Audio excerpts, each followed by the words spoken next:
Good morning and welcome to the Pitch Line Chronicles. I am Tats. I'm here with Rob, and we have had one good game so far with this Philly series, one rough game. I don't want to call it a bad game. It was rough. We had the opportunities. Just their pitching. They were bound to win a game. Philly was not going to go winless. And we know that they have the roster. They were a postseason team last year, despite the changes that they made and not made. So when you look at, let's take the first game, the 8-1 game that we had won, and you just saw that they were really being very patient at the plate. They weren't really rushing, and the takeaway from it was this offense is starting to click. You were seeing a lot of positive from it. When you go from that to last night, that's just baseball. There's nothing you can really do about that. Yeah, and we've seen this team do this several times before, so it's no secret that is baseball, and it's no surprise because the Yankees are notorious for having a really good game and then following it up with a bad game. Plus, the Phillies have good pitching anyway, like you said. So, when you put IKF and Hicks in the same lineup, back to back, you're bound to get some pretty bad at bats. So, chalk it up to just. That's baseball, and hopefully it's not a trend. I mean, it's only the fifth game, so the fact that we're having people kind of already complain about the lineup choices, this is what you get early season. So I'm not too worried about it. If we can just come back today and win, then all that matters is that we keep winning series like we did the early stage of last year. Yeah, it's. Sweeping a series is very hard to do. Winning a series is not that much of a challenge. It's really just shaking off the bad vibes and just getting back on track. And this team can – I know a lot of people like to complain that the lineup isn't constructed right. There's a lot of pieces and players that are just being thrown into situations that they're not going to be their best, and that's not their fault. A lot of people were complaining about IKF with center field, and then you have the opposite, the other side of it with Hicks. Hicks is complaining to play. IKF is saying, well, where can I play? Just tell me where to go. I'll do my best. So I'm giving IKF on the defensive end, I'm giving him a little bit of a leeway. I don't want to give him a pass, because you are still a professional athlete, but I'm giving him a little leeway because he's just trying to be relevant, and you got to commend him for that. Oh yeah, I've said it before. I've never had an issue with the player IKF. I've just always had an issue with where they put him because they put him at his worst position. His worst position is shortstop, and they continued to play him there last year, and that was his issue.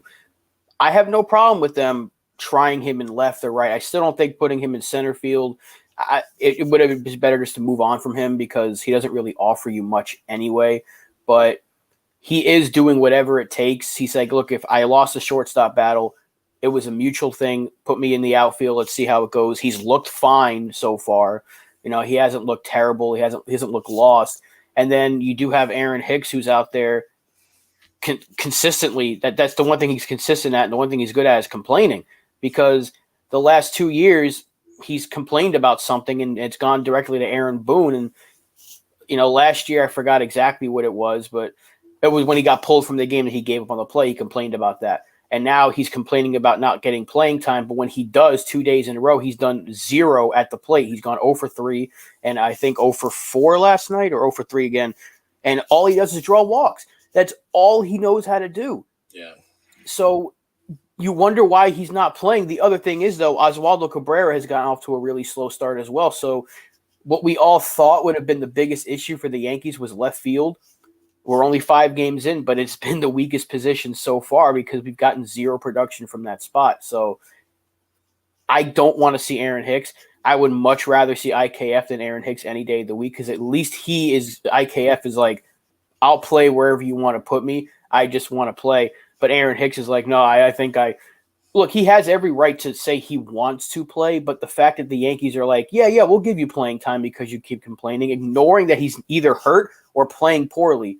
It's the same old song and dance with him. Yeah, well, that's what's really adding to a lot of the frustrations amongst the fan base. That's why I think when you look at Hicks and IKF side by side, like we were saying, you know, it's just so night and day with those two, and why IKF is becoming one of those guys that you could rally behind because he is putting in the effort. He's like, look, I know that I lost the shortstop job to Volpe. The kid deserved it. He didn't even complain about that. Well, now where am I going to play? No, he's not playing that game. He's playing the game of, all right, coach, where do you want me to help you out? Where IKF is going, well, I'm the left fielder. I want to play where I want to play. No, it doesn't work that way. And that's the sense of entitlement from some of these guys with these contracts is they feel like because they have the contract that it should just be handed to them. I'm sorry, Hicks, it doesn't work that way. You have to earn your way onto that field. You want to wear the uniform on the field, you have to earn it. The pinstripes are earned. They're not given. And I think that's where Hicks has completely lost his mind. And real quick to the chat, what's going on, Damien? Good morning, D, Chris, Maza. And I'm just so tired of the whining from Hicks. And then when he gets his chance, he shits the bed. So what was even the point of letting him play? Because you took a negative and made it a double negative because he was just twice as bad yesterday. Yeah, at this point, he offers you nothing because Oswaldo Cabrera is the exact same player in terms of what does Hicks offer you? He's a switch hitter that can play the corners, maybe center field. Oswaldo Cabrera brings you the exact same thing, and at least there's some upside that he could run into one, or he showed the ability to hit last year. He was a great hitter, and he had a really good spring. Hicks had a decent spring, but he starts off the season complaining like he always does. And if he's not hurt, he's complaining or he's playing poorly. It's once again, it's the same old thing every single year. And we know they tried to trade him, but nobody wanted him. So why doesn't the team just be like, look, for the next 3 years, it's only going to be like $30 million. Just eat it. I mean, maybe there's a team that if you eat half the money or something like that, they'll take him. They'll take him for a trial run. But there's no reason to keep him on this roster. We could have easily kept Ortega and just moved on from Aaron Hicks and gotten rid of this headache. That would have been a better offseason to me if we just removed him because you can't remove Donaldson because you're not going to pay him $50 million not to play for you. Where with Hicks, he's at least tradable. You feel like a change of scenery is probably going to do him some good. Look at Joey Gallo. He's killing it so far 5 games in. He felt like the change of scenery was good for him. He went to Minnesota. The pressure's off him. He's killing it so far, and good for him. Maybe Hicks would be the same thing. So if the Yankees can get anything of value back for him, they have to explore that. But they can't keep trotting him out there knowing he's not going to perform. And the fans are booing him endlessly, and they get louder and louder and louder.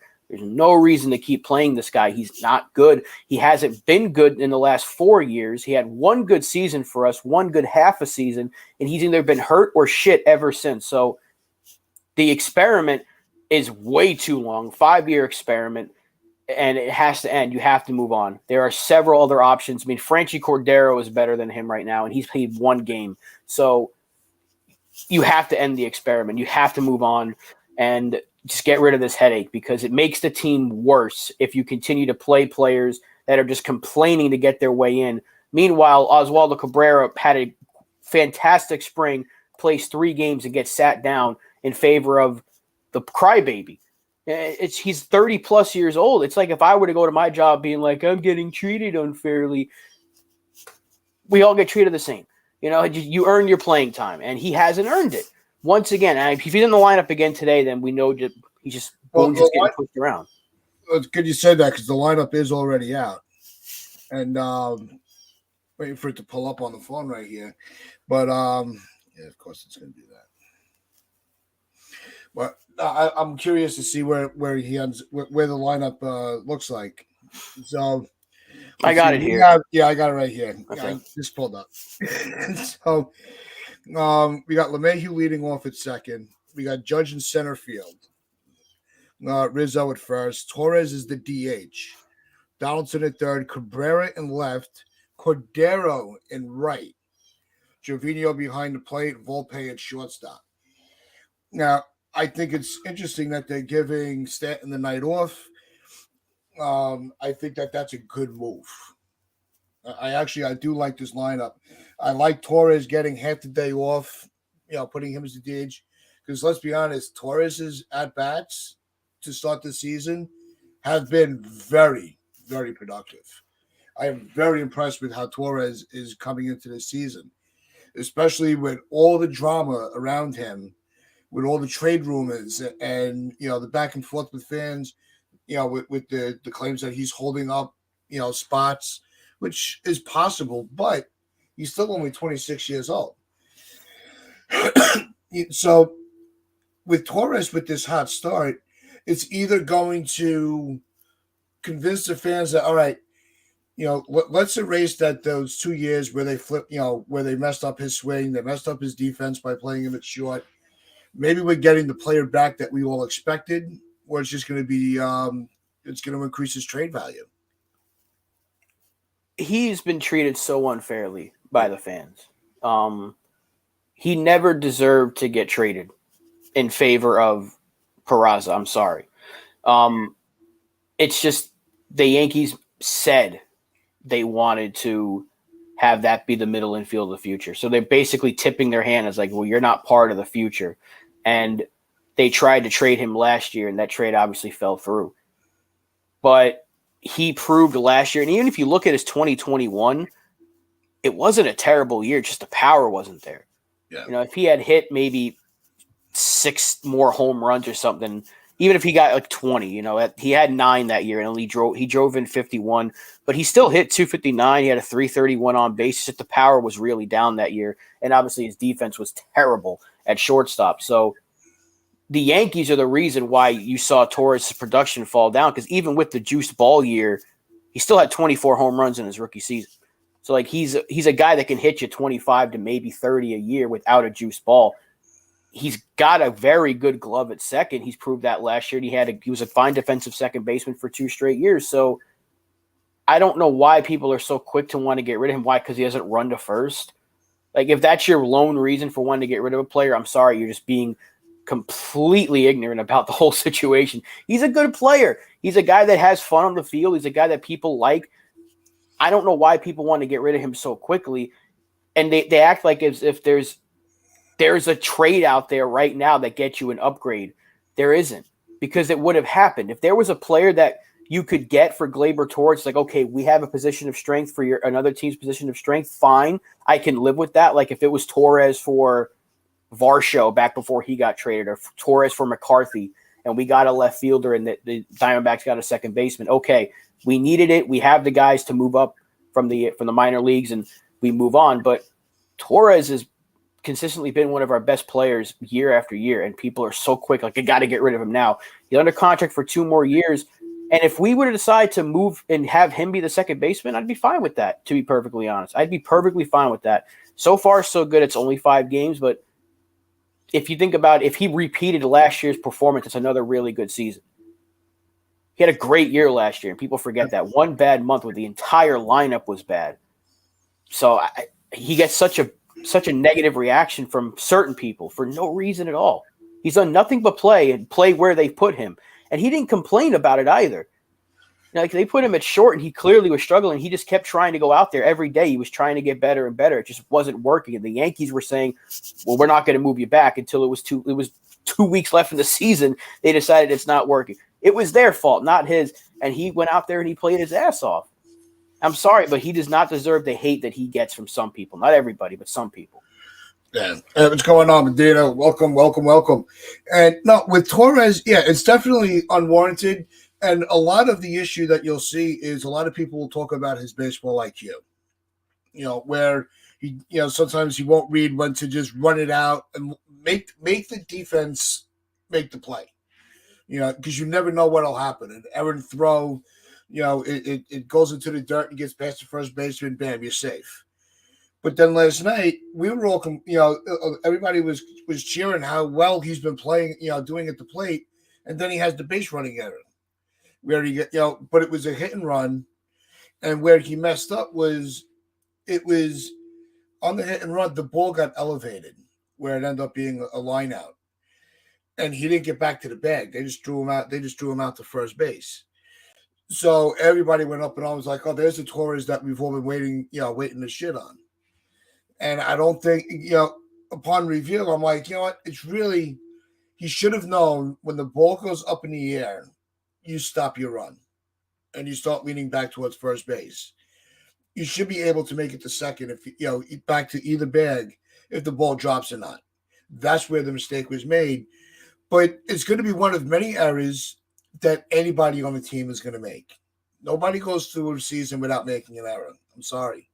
So to just pick on that one, like a lot of people were doing yesterday, I think that's like, you know what? Everybody's going to have a bad day. Everybody's going to have a little brain fart. It's, but the IQ issue is something that can be a viable argument of why Torres is kind of getting the hate that he does. I just don't think it's warranted. I like Torres. I always said I wouldn't want to trade him, but if it was for the right package, for the right need, point of need, I would not have an issue if we were getting the right player back. You have to it's got to be of equal value or more. You're not just going to move away for a bag of balls. That wouldn't happen. No, and I see. D-Rod mentioned that he played lazy like Cano did, but Cano was one of the best players on our team year after year. Yeah. I could not care less that Robinson Cano didn't hustle it out to first base, because how many times do we see players get hurt doing that for no reason? If it's a sure ground out and if he's just walking, like whatever, then you're like, what the hell are you doing? But we see players all the time do the casual jog, and it's like only because a Yankee does it, it's like, hey, you don't earn your pinstripes. That's not what Jeter would have done. I'm sorry, not everybody's going to be Derek Jeter. Not everyone's going to be Aaron Judge.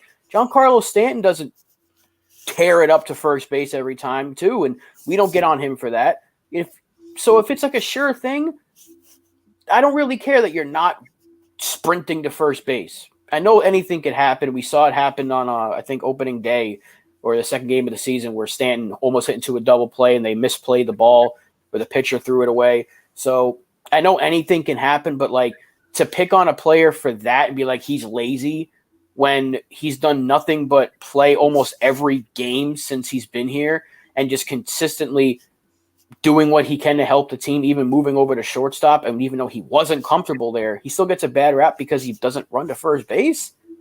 Like, come on. If you're going to pick on somebody, if you're going to compare him to Cano, nobody cared that Cano, or some people did, but when Cano would hit 30 home runs a year and be our best player almost every single season, like there were years where he was literally the entire offense. Remember 2013? Robinson Cano was the only reason why that team was a plus 500 team. And then he left in free agency, got his big contract and fell off. But when he was with us, he was the next big thing. And nobody really cared. He didn't hustle to first base because of what he offered you on offense and offered you on defense. And Torres has been a lot better defensively. A lot better. And, he does not complain. Yeah, and FJ, with his comment, what happens when a player doesn't run and then the other player boots the ball? Yeah, we went over that situation. And it's true. You make them make the play. That was one of the first points I made when it comes to Torres. Make them make the play. But that can be said for anybody. And it's just one of those, we're seeing the upside of Torres right now. So why are we still trying to make it seem like he's one of the worst players on the team? That I just don't think I don't think it's justifiable. I really don't. The other player that is kind of trying to make his way back and show that he's healthy is DJ LeMahieu. Excuse me. Mazza points out DJ's really impressed me so far. He's hitting. He's playing like he's healthy. Really excited to be watching DJ this year. DJ is, I don't think a lot of people were worried, well, except for one person. Hope you won't mention him. Nobody was looking, saying that DJ was just now a wasted player, that he had to be off the team. DJ, we all know what DJ could be. We all forget that he's won batting titles in both leagues. Especially coming out of Colorado, where the whole thing with Colorado is their hitters can't hit outside Coors Field. Well, we're seeing it. We've seen what LeMahieu can do when he's healthy. He is a beast on the in the lineup. He's going to get you that gap hit. He's going to move the runners around. He's going to be, he's going to be able to go from, on a, deep fly ball. He's going to make it to second base. He can stretch it to a double. He's such a good ball player. And so him being healthy, I think, is going to be huge as the season starts to unfold. Yeah, I just want to pick up on here what D-Rod is saying. It's not your job, technically. You're not getting paid to run out a ground ball. I'm sorry. You're getting paid to hit. You're getting paid to play defense. I get what you're saying. Trust me. And then he's like, if we as fans are okay with lazy stuff, don't complain when we don't win. We are not losing games because Gleyber Torres isn't running out a ground ball. I can guarantee you that. If it's in the bottom of the ninth, right, and there's if the bases are loaded and it's like a dribbler and he's walking to first, then yes, you can call him lazy. You can say whatever you want. But if it's like a 6-run game and he just hits the final ground ball and you're like, why aren't you sprinting? We're not losing because he's not running to first base. That hasn't happened yet. So until it does, can we stop just pointing that's the one thing that he does that makes you want to get rid of him? Because he still hits very well. He's still been, even when he was at his worst, he was still our third best hitter in 2021 behind Judge and Stanton. He was still one of our better run producers and run scorers. He was our third best hitter or second best hitter, however you want to look at it, wherever you want to rank him behind Rizzo or above Rizzo last year. He was our best offensive player. And so far this year, it's been him and Judge that have been the two best. And then you put LeMahieu right there. So it's 5 games in, but he's playing well. He knows he might be on his way out, or he might be trying to play his way to stay on the team in the future. So can we at least just stop with the one thing? Because whenever I ask people, what is it about Gleyber Torres that you just don't like or you want to get rid of him? It's like, oh, he's lazy. What makes him lazy? He jogs to first base on occasion. Like, come on, it's kind of like nitpicking. Because Cano did it in the league. Yeah, and Cano did it, and Cano was every year was one of our best players. He was a key contributor to a World Series in 2009, and from after 2009, he was our best player. He was better than Jeter in 2010. He was better than Jeter in 2011 and A-Rod and Teixeira. He was better than those guys. He became an absolute superstar, and we didn't care. We weren't losing games because Cano wasn't jogging or was jogging to first. So I don't want that to be the only reason. I get what you're saying. Would I like to see him not do that? Absolutely. But I'm not going to be like, you got to be off the team because you're not running to first base, because Jeter would never do that. I watched every single game of Derek Jeter's career. I grew up in the Jeter era. So did you. We've been around for a long time. So it's not like I'm not like a fan from 2 years ago. I've been watching baseball my entire life. If baseball lifers, some of us don't really care about those things. I get why people do, but I don't think it's the biggest deal in the world if he's not sprinting to first base every single time. No, it's nitpicking. I think that's what it is. Or you could say, everything is right. With the so he has the base running error. It's like, okay, you want to trade him for that? It's like I think we get locked in, and I think Torres is starting also. Well, I'm not even going to make that comparison because it's not even fair. But I'm like, Sanchez was also labeled with the lazy gene, and there were times, Sanchez was just, we didn't know if he was daydreaming, or what, because he just didn't look like he was engaged in the game. Torres looks like he's, at least he's playing like he's got that want to win. He wants to contribute. He wants to do something that's going to get his team a W. So I think we need to start just scaling back on being so critical of Torres. He's, we're going to see. Look, that's his game. He's probably not one of those guys that's going to, be like Gardner, where he's diving head first, trying to get the safe call. That's not. It rarely worked anyway. Yeah, I hated that. That always drove me crazy. By the way, the head first slide. That drives me insane, especially for first base. Like, what are you doing? Yeah. But like I understand where D-Rod's coming from. I understand where people are coming from, but I just don't like that that's the one thing everyone seems to point to with Cano. It's the one thing. Like, they don't say he can't hit because he can. Oh, he can't play defense because he proved last year that he can be a really good second baseman. So he's doing the offense, he's doing the defense just fine. But if the one thing you want to point out is his running to first base as a reason to want to get rid of him, I'm not going to agree with you on that. But I'm not talking about when he was with the Seattle Mariners, because obviously he checked out. When he was with us, he was fantastic. Yeah. Cano, year after year, he was fantastic. So I don't know what MH is going on about here. Not here. What's this one? The beard policy. Oh, on Monday, because Donald has a nice clean shave. And we told him that because the season started, the beard policy for the Yankees was taken into effect. And we were all saying, yeah, well, there's no way Rob's shaving his beard. Oh, no, never. So we said we were giving you get the Munson treatment. You could just do it, do whatever you want. You're good. I am not shaving this thing. I can trim it. I'll trim it like I did today, but I'm not shaving the beard off because I look strange. Because we were going off on Marsh's beard, that scraggly, greasy mop on his head. Yeah. I'm like, that is the reason why the Yankees have a facial hair policy. And D-Rod, who also didn't hustle to first base? David Ortiz on the same team. How many rings does he have? Torres is not the fastest player in the world, but he's also not the slowest. I get it. Maybe he should be sprinting to some people's liking, but David Ortiz, Miguel Cabrera doesn't necessarily do it. I mean, it's not the end of the world. We've seen Stanton jog. We've seen Aaron Judge jog.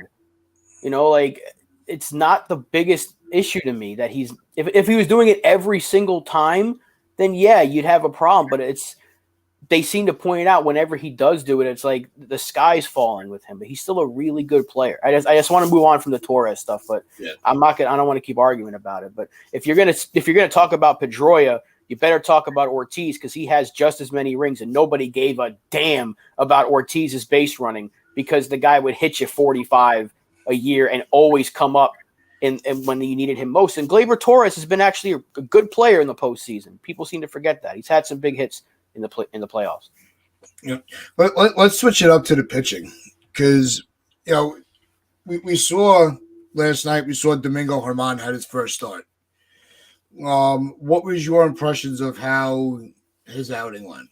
Because I think it's very down the middle.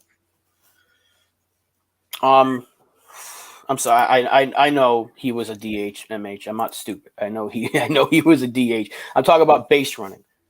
If I might have said defense by mistake, but nobody cared about his base running when he was hitting them all those home runs. Anyway, Germán, he was just the same as he was last year. Rough start, kind of settled in. I'm not expecting too much from him. It's just that we have to rely on him right now, because we have nobody else. Everybody else is hurt. So we have to rely on him. And hopefully for a month, he can give us 5 innings a start. Maybe 6, maybe 7 if you want to push it. But I'm not expecting too much from Germán, because if he does what he did last year, that'd be fine. Yeah, Just give me the same production. Yeah, he's your textbook 5th starter. Yeah. And there's nothing wrong with that. We don't need a 5th starter. It's not like when Nasty Nestor broke out, where he started pitching better than Cole. This is a 5th starter being a 5th starter. He's going to get you enough innings to where you're not depleting your bullpen in the game. But it's going to be up to the offense to make sure that, if it was just for a few more hits on the offense, but not even, Germán's performance looks a lot better. That's where I think it's interesting when you're looking at the offense and the defense with the pitching. The offense can make the bad pitching look a lot better, and vice versa. And so it's I just think that that's kind of one of those situations. It gets a little interesting, and it creates a good debate of why certain pitchers have certain roles. And this is Germán's role. And I think he's okay. I think he's just happy that he's still on the team. Yeah, we need the pitching. We need it. Yeah, Hermana is the patron saint of inconsistency. He makes one batter look sick, serves up cookies to the next. Uh, well, I think if you're only giving up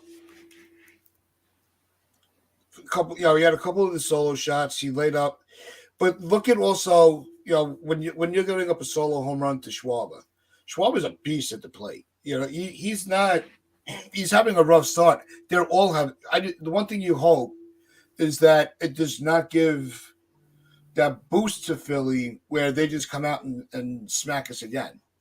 Now that we have Cole on the mound. I'm not saying that that's going to happen, but the last thing you ever want to do is give your opponent some momentum, and you want to decline their confidence, not uplift it. And so I think today we're going to see Cole bring us back on track and win us the second straight series, because that's really what it comes to. That's how you become successful through the season. You win series. You don't need to sweep everything. Teams are going to have bad days. Teams are going to have good days. That's just the beauty. I think that's the beauty of baseball. And that's what we were doing for the first half of last year. We were winning every series, and we were on pace to win like 120 games. So hopefully we can just keep taking series, because that's all you can do. And if you can, it's always like the saying, like if you can just survive April, then you can kind of move on. And you once you get hot. But if the Yankees can have a really good April like they did last year, it's going to set you up for the rest of the year, because without that good start, we don't make the playoffs last year because of how bad they were in the second half. They were a very average team in the second half. So you need to have a good start. I know some teams kind of just walk their way through April. They get lazy. There's a word for you, D-Rock. But hopefully we don't do that. Hopefully we have another good month of April and it trickles over into May and June, and we can avoid that one really, really dreadful month like we did last year. Because that's what killed us, August, because we were a good team from middle of April throughout, and right until after the All-Star break, the team was just kind of like running on empty, and it didn't get going until September, and it was almost too late. Luckily, the rest of the division didn't catch up entirely, but yeah, just win tonight, take every series by series, just try to win them. That's really all you can ask for. Yep. It's really, you just got to take one game at a time. What's going on, TC? Welcome.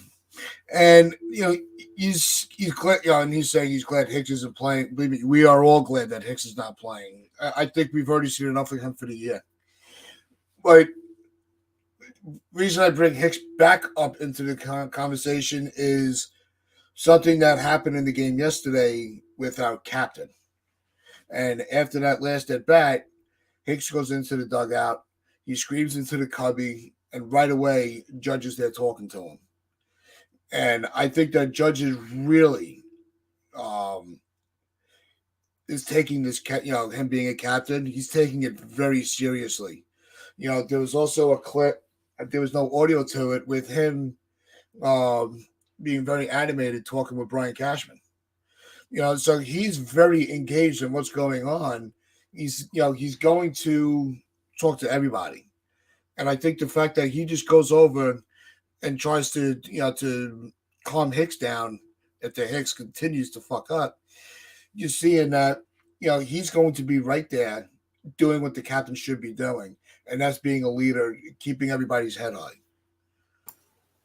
That's what he did last year, the year before. That's why I wanted him to be the captain. That's why so many people want him to be the captain, because he was already the unofficial captain of the team. He was always the first one to go to a player.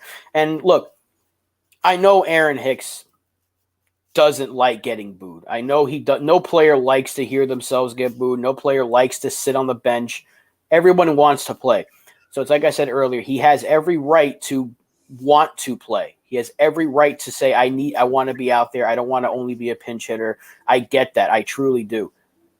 It's just from an organizational standpoint, the fact that they haven't seen, after 4 years now, that it's just not working out. And the fact that he's the one that everyone should be calling lazy, right?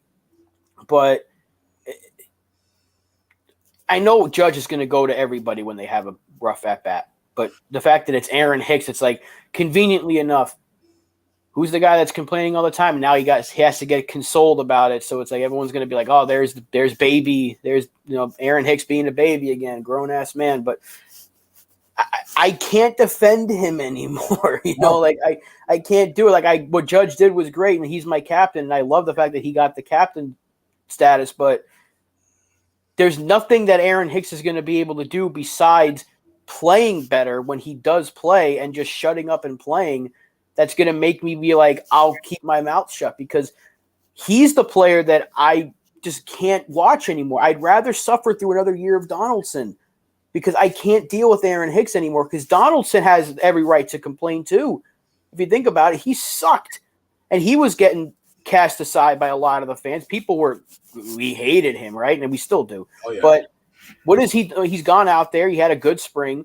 He's played every day, I think, and he's been okay at the plate. Hasn't been great, but he's been solid, right? He hit a home run. He's making some better contact. He switched his stance up. He's trying to show that there's a little bit something left in the tank for that final year, but I don't know what Aaron Hicks can really do. Is he going to have a good breakout week, a good breakout month, and shut us up? Because we saw that last year. I was defending him when he was playing well. I was like, hey, Aaron Hicks has been playing a little bit better. And then he just started to struggle again. He was the public enemy number one. So I don't know what. But that's the problem. He's so in his own head, he can't focus anymore. He's just lost. He's lost.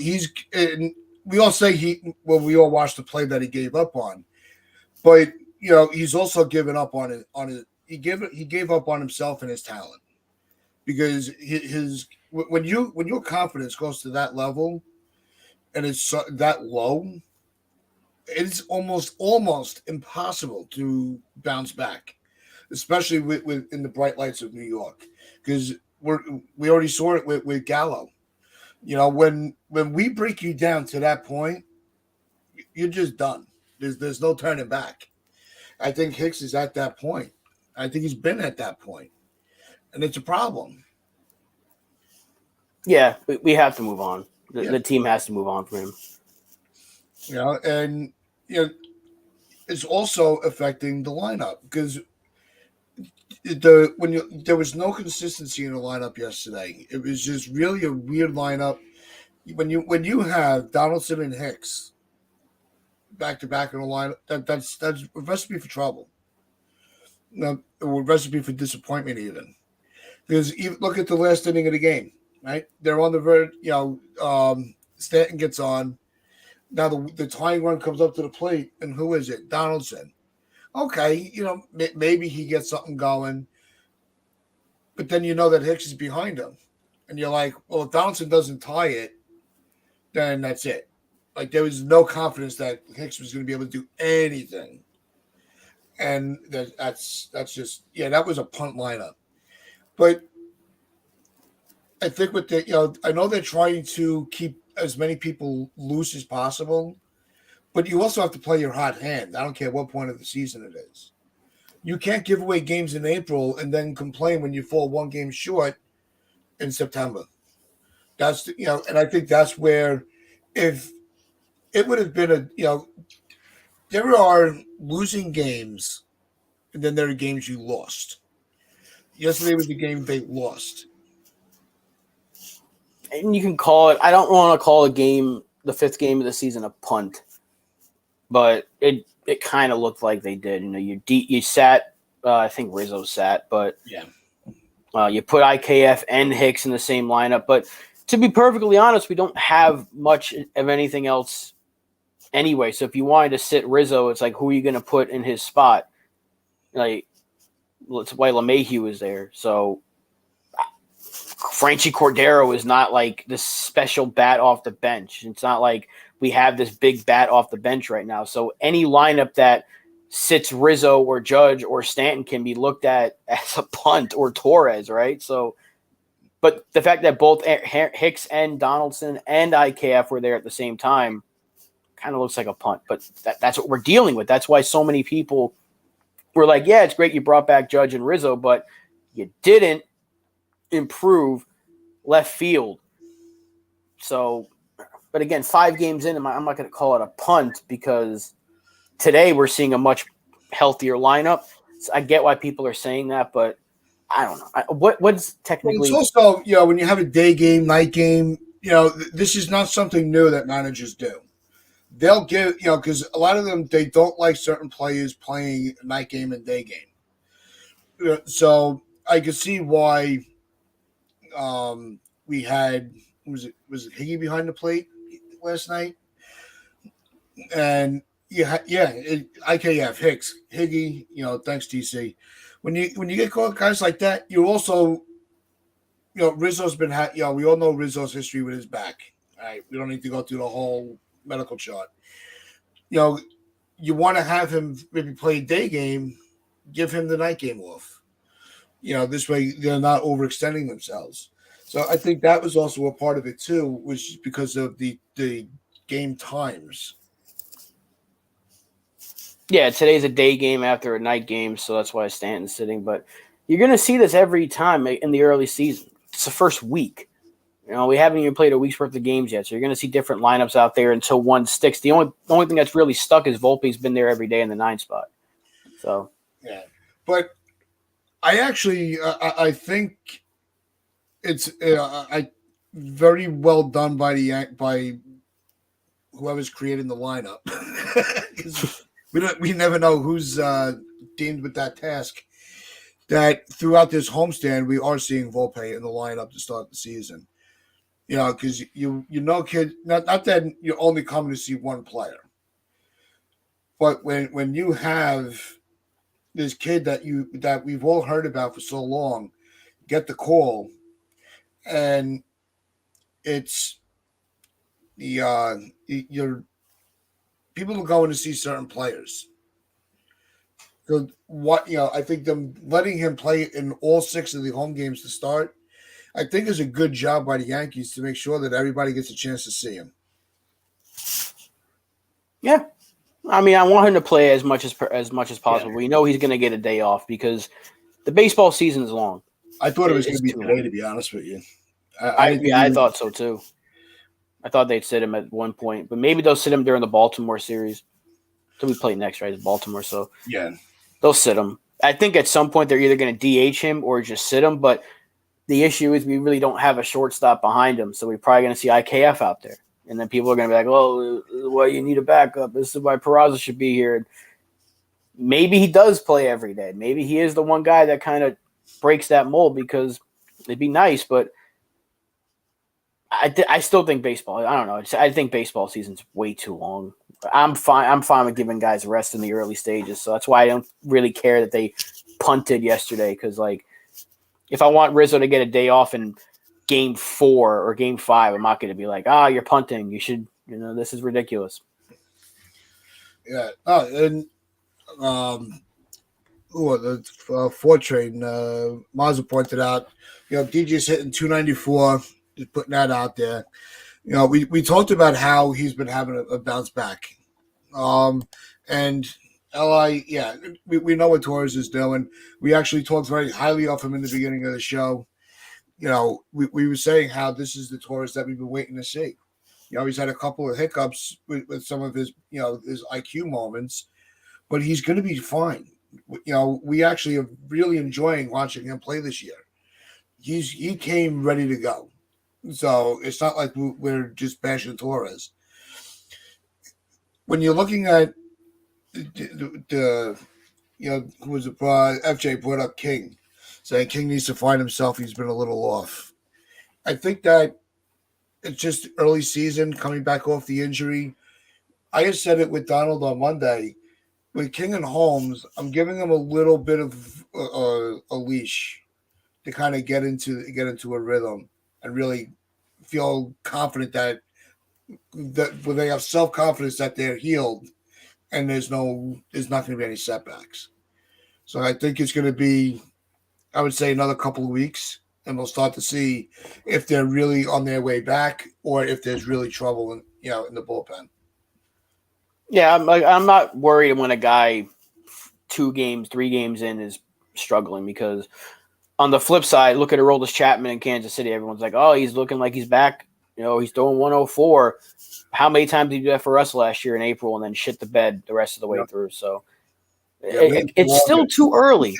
It's still too early to be like, this guy's going to suck the entire year because he had a bad – even with a guy like Aaron Hicks, you can still say it's still too early to think that he can't have a good stretch, although he's probably the most likely to continue to suck. But it's too early for me to be like, Aaron Boone's punting the game because he's giving guys rest in April. I can't do that. I can't complain about a lineup on day 5 of the season and be like, you're punting, because then it's like D-Rod mentioned, he set it up earlier. It's like, funny, we complain when we give up games, but don't complain when players give up outs by not running out plays. I wasn't complaining about giving up the game. I did not care that we lost last night. Obviously I don't want to see our team lose, but we got beat. Like, what am I going to complain about? We're going to win a game eventually. It just sucks it was against us. But their pitching shut us down yesterday.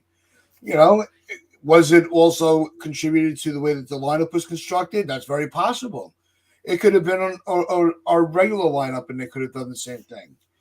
The Phillies were motivated to get that first win, and they were able to do it against us last night. Move forward. Yeah, what do we have? 4 hits?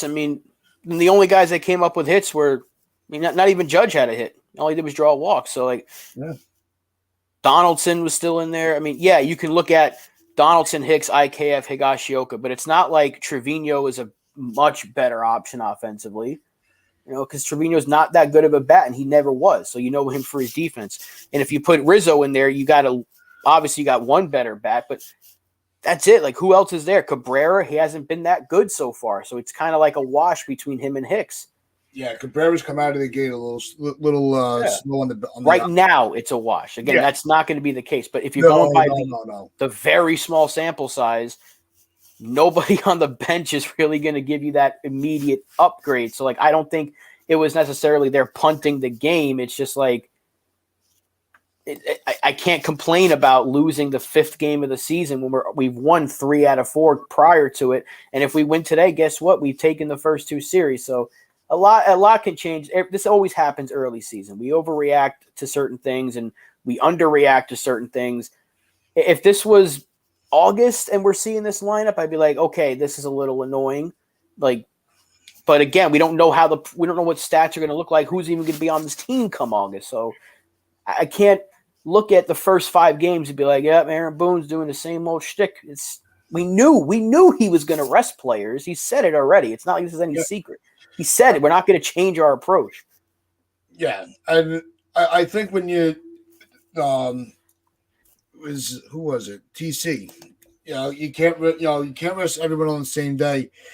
I don't think it would have been as noticeable that so many guys were switched out if today was not a day game. I think that was a big part of the equation of why people got to play and people had to sit. And Nick, baseball was better when players wanted to play every day. I think they want to play every day, but at the same time, they accept that this is the new baseball where players are not going. They're going to get rest days. It's a long season. The game is, it's evolved. It's not like it was when we were all growing up. It's now that game where you're going to have rest days. Does it suck? Yeah, especially if you have a kid who is dying to see Aaron Judge. It's his first game at the stadium. He's got his Judge jersey on, and he's not in the lineup. It sucks. It really does. But it's unfortunately that's the way it goes. I think it's it's just the way baseball is. There's nothing we can do about it. I think the only player that played, I think Whit Merrifield almost played every game. That guy's, but he's not going to last forever. That's why he got traded. He's not the same player he once was. But my whole point is, though, about yesterday is, like, who were the other options? Like, you're not playing Trevino every day. They've already made that clear. That it goes back to last year. They did the same thing, and his bat is not that much of an upgrade to Higgy, because didn't Higgy hit a home run the other day or 2 days ago? I don't know. Maybe I'm going crazy, but it's not like Trevino's that much better than Higashioka offensively. It's not like Cabrera has been great, so great that you can't sit him. But again, it's only 3 games in, so that he needs more time to get his at-bats. And IKF, he's in there, and they had Judge DHing because you're not going to play Judge every single day. So it's like the options aren't really there. We don't really have a good bench to begin with. Our best bench player, if we look at who our starters are, is Aaron Hicks. Like, that's our best bench player. So it's like, we don't really have a lot to go with. It's Hicks, IKF, Franchi Cordero, and Higgy. That's our bench. Yeah. There really isn't a lot to go with. So whenever one of those guys or 2 of those guys, or yesterday's case was 3 guys from the bench were in the lineup, it's going to be looked at as a punt, but that's what we have right now. Our bench is not very good. Yeah, it's not like we have the best options either. Right. So we're waiting for Bader to come back, and then that's going to make things a little better, because then Cabrera can technically be a bench guy. Or, if Peraza was here, then, you'd have that rotating infield every day. So where maybe Donaldson becomes more of a bench guy. So you can have him in those late game situations for his bat, or DJ he's getting the rotating spot, or Torres, the bench would look a little bit better. We don't have a good bench. So whenever you have somebody in there, it's like, well, you're punting, but that's what we have to work with. It's like D-Rod says, Cordero might be our best bench guy. He just signed up. Yeah. I think when Bader comes back, I think there's going to be, obviously, goes without question, there's going to be a lot of changes on the way that the outfield is constructed, the way the bench is constructed, and somebody's going to have to go. And you know what's going to suck? It's going to be Cordero. Yeah. Yeah, and the one thing that D-Rod mentioned, doing something. Yeah, the one thing that he mentions here is that Cabrera gives you energy, right? Which is why I don't want Aaron Hicks to play. Believe me, for up to me, he can be on this team. We've been talking about this for 3 years now that we want to get rid of the guy, but I understand that what I'm saying is, if you're going by the early sample size, they've both been bad. So it's not like Cabrera has given you much of an upgrade yet. Again, it's still way too early, but I do think he should be playing every day, because they're going to play Volpe every day. Play Cabrera every day. Yeah. Don't play Hicks simply because he's complaining. Because that's exactly this might have already been planned for him to play yesterday, but the optic of him going and complaining and crying to the media, and then getting to play the next day, where why not just let Cabrera just swing his way out of this early slump? Is it really a slump, or is it just he's having a little he's having a rough start? So, and TC Cabrera's got the highest ceiling. Would we consider Cabrera a bench player? I think he's your second utility guy next to DJ. I think that's the role that they're comfortable with him. And I'm comfortable with that too.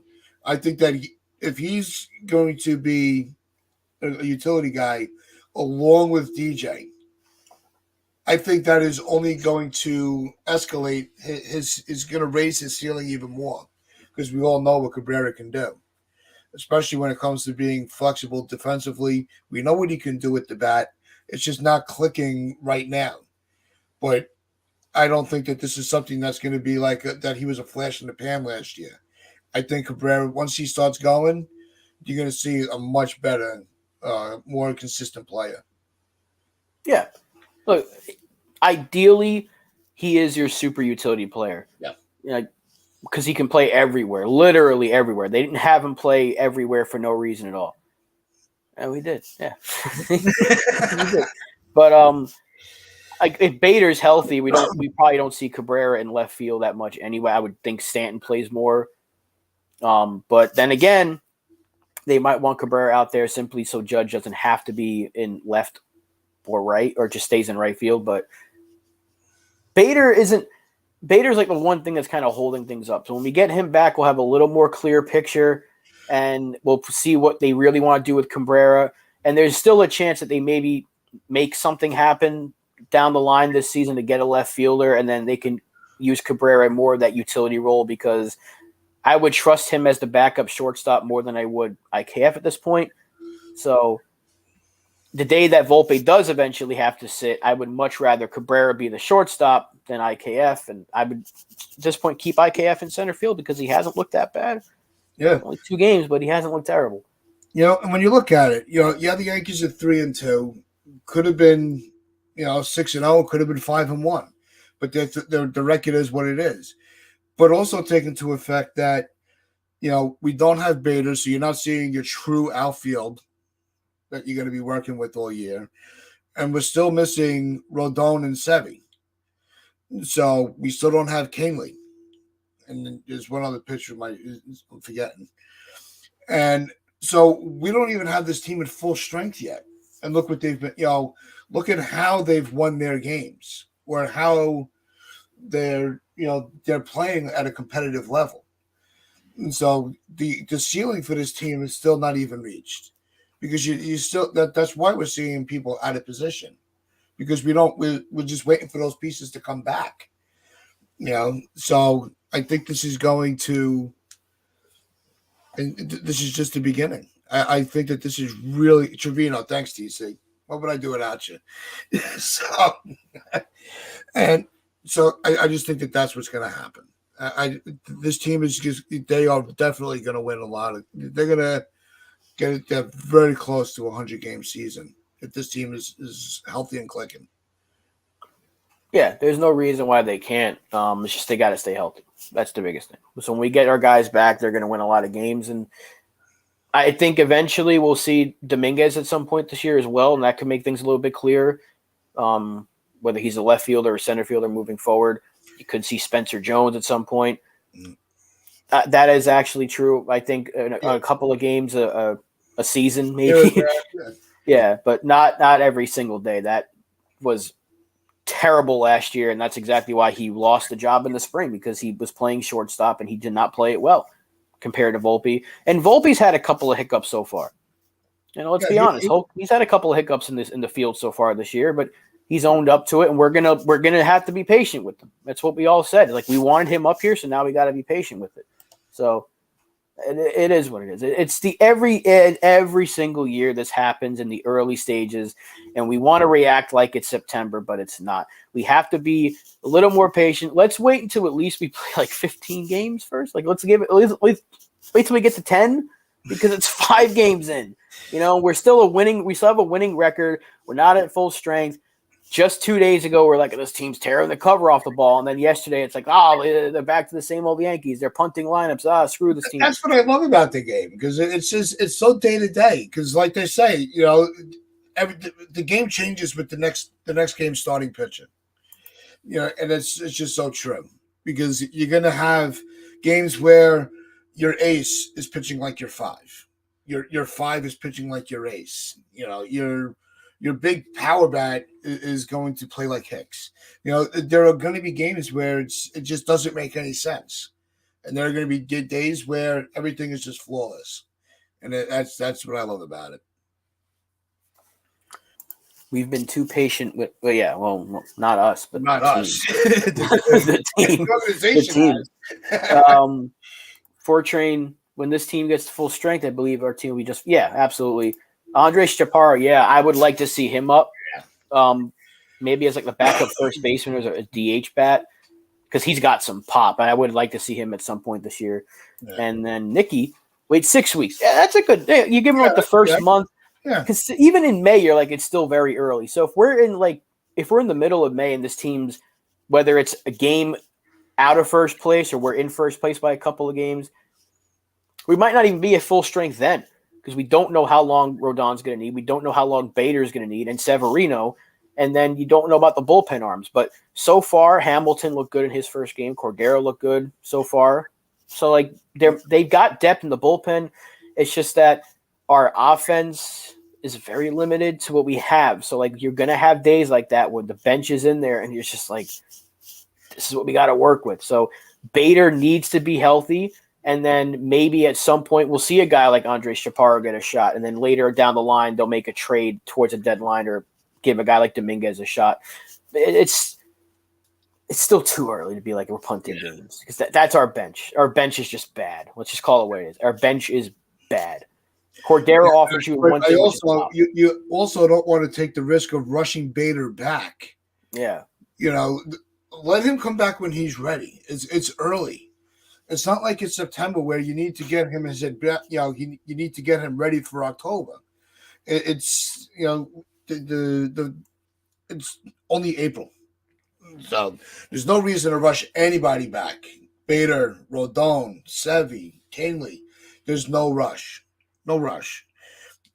In the middle of next month, if we're really struggling, then maybe you're like, all right, how you feeling over there? You almost ready? What can we do to help get you going? But I think, like Nick said, you can't really say anything until 6 weeks. I think that's a good amount of time to assess where you're at. At least a month, right? Yeah. At least a month. 6 weeks is a good number. D-Rod, I very much appreciate the comment. We thank you for watching. We love having the discussion. Nobody has a bad there's no wrong opinion unless you're trying to make certain. I'm not even going to do that. But I'm not going to mention the trades that we've had to talk about in the past. But everyone is entitled to the opinions, and that's what makes baseball conversation great because it ever gets malicious here. We're never going at each other. I'm not saying, D-Rod, you're just stupid. How can you say that about Torres? I respect whatever you have to say about baseball. And if I don't agree with you, I'm going to tell you my side, and then you're going to tell me your side. That's the beauty of it. That's why we love talking baseball here. So we thank you for watching. Every time you're in here, you're always in here, and you're always giving great insight. So we do appreciate it, and we appreciate the conversation because other than the games, there's not much else to talk about. So the comments keep us going. Yeah. But that is going to wrap up our conversation for today. And just remember, jump over to NYY News and go catch Pete Simonetti, the boss. He is live with his All Rise show. So I'm sure that's where a lot of you are going to be going. I'll probably be there in a little bit myself. So just remember, like, comment, share, subscribe, all of it. Follow us on social media. And as always, wear your pinstripes with pride and play hard.